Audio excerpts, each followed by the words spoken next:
పరిమళము నీదేనా నాలో పరవశము నిజమేనా బొండు మల్లి పువ్వు కన్నా తేలికగు నీ సోకు రెండు కళ్ళు మూసుకున్నా లాగు మరి నీ వైపు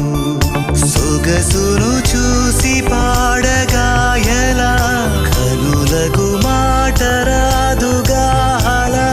వింతల్లోనూ కొత్త వింత నువ్వేనా ఆ అందం అంటే అచ్చంగాను నువ్వే ఏ చిలిపి కళ్ళలోన కలవో ఏ చిగు